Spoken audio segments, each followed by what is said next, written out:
Mic test, 1, 2, 3. Sige guys, ang gawin natin dahil malapit na yung exam nyo, ito lang yung topic, konti lang.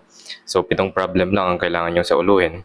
So, dito number 1, bigay tayo ng problem kung paano gamitin itong mga formula na ito. Okay, so sa rectangular prism guys, halimbawa meron tayong W na 2 meters, meron tayong length na 3 meters, and meron tayong height na 6 meters. Eh di ang gagawin natin dyan guys, substitute lang. O di ba ang easy. Wala ka nang gagawing iba. So 2 times W.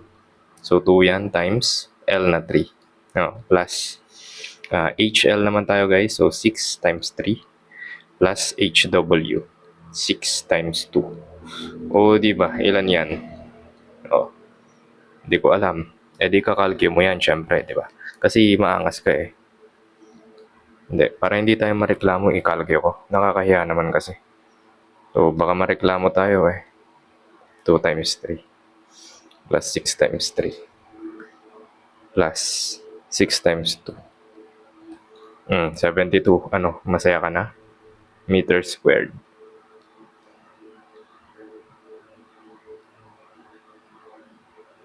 Edi yan yung sagot sa katanungan. Di ba ganun lang? Sige, next tayo guys. Cube naman gamitin natin. So, sa cube guys, ang kailangan nyo lang isang side. So, halimbawa, nagbigay sa atin ng A na 6 meters. O, di ba? I-substitute natin sa formula. So, A natin guys will be 6 times 6 squared. So, ilan yan? 216 meters squared. O, di ba? Astig. Alright. So, good. Sige. Cylinder tayo guys. Ang area naman nito, halimbawa, nagbigay tayo ng H. Nagbigay po tayo ng H na 6 meters ulit. Tapos nagbigay tayo ng R na 2 meters. Alright, so good. O di ang gagawin natin dyan, substitute natin sa formula. So A natin guys is 2 pi, di ba? Astig lang, 2 pi R squared. Di ba? Plus 2 pi ulit tayo guys. R ulit na 2 times H. 6. O ilan yan guys? Mano-mano na. Edi 8 pi plus 2 times 2 times 4, 6. Edi 24 pi. This one will be 32 pi. Or kung gusto nyong kunin yung value, edi kunin nyo.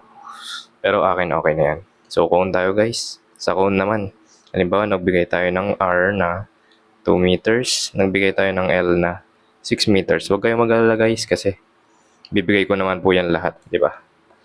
Malakas kayo sa akin eh. Kailan ko ba kayo pinahirapan, di ba? Hindi naman ako nagpapagawa ng bahay, di ba? So, pi times 2 meters times 2 plus L na 6. So, ilan yan? So, this one will be 16 pi. Di ba? Tapos, ang unit natin guys, palagi kapag surface area, meter square. Kapag hindi nyo nilagay yan, mali kayo. Okay, ayun. Madali lang naman eh. Kung hindi mo pinanood to, edi okay lang. Wala din akong pakialam. Kasi grade mo naman to eh. Hindi, panoorin nyo. Baka wala pang 5 minutes to. 2 minutes nga lang dapat to eh, kung hindi ko kayo chinichikang ganito eh. So, sphere naman tayo guys. So, halimbawa, nagbigay ako ng R na 3 meters.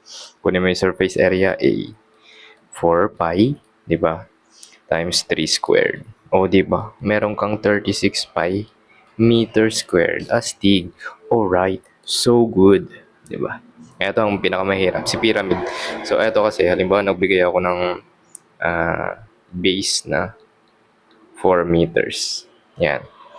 So, yung ano yan, square dapat yan. E di 4, 4, 4, 4, di ba? So, kukunin mo kasi yung area niya muna. E di 4 squared plus 1 half. Halimbawa, nagbigay pa ako ng length na 2 meters. So, 1 half. Tapos, itong P guys, perimeter. Pag perimeter, bibilangin mo lang yung buong length na yan. Ilan yan? 16. Tapos, I natin na 2. O, ilan na to? O, di 16 plus 1 half. O, di 16. 32 meters square. Alright. So good. What the? Sige. 5 minutes. Alright. Yung nagbigay rin ako ng terms. So, kailangan nyo rin siyang sauluhin. Okay, 5 minutes na ba? Wala pa. Ayan na. Okay, goodbye.